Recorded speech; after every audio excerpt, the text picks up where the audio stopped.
Bien-aimé de Dieu, loué soit Jésus-Christ, la force discrète de la tendresse. L'évangile commence par un complot. Les pharisiens veulent tuer Jésus parce qu'il a guéri un jour de sabbat. Ils convoitent sa mort comme les riches du prophète Michée convoitaient les champs des pauvres. Même Racine, la convoitise. Quand on veut posséder, quand on veut avoir raison, on prépare le mal en secret et on finit par le croire juste. Mais Jésus ne répond pas par la violence, il se retire parce que la force de Dieu n'est pas dans le bruit, elle est dans la douceur.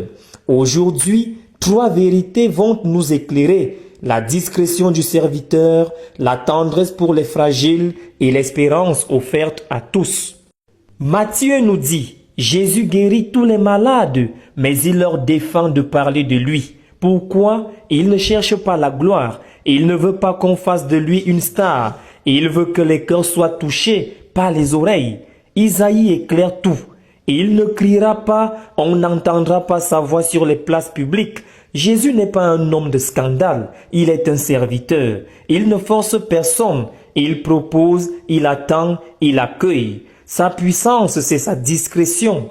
Et nous, dans un monde qui crie pour exister, sommes-nous capables de cette discrétion? Savons-nous faire silence pour laisser Dieu agir ou voulons-nous toujours avoir le dernier mot?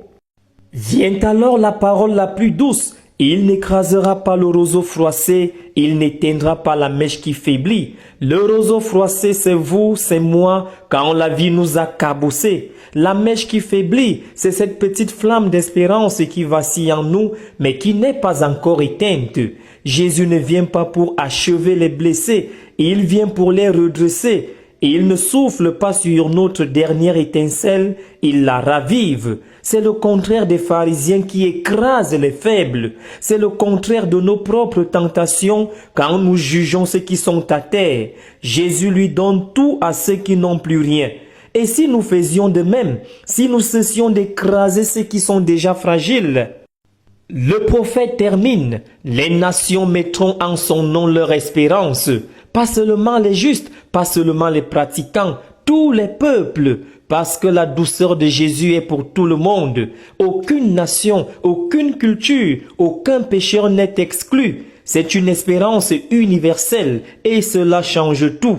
Notre foi n'est pas un privilège, c'est une mission. Nous ne sommes pas gardiens d'un trésor, mais serviteurs d'une espérance à partager. Alors, à qui autour de nous pourrions-nous transmettre cette douceur cette semaine?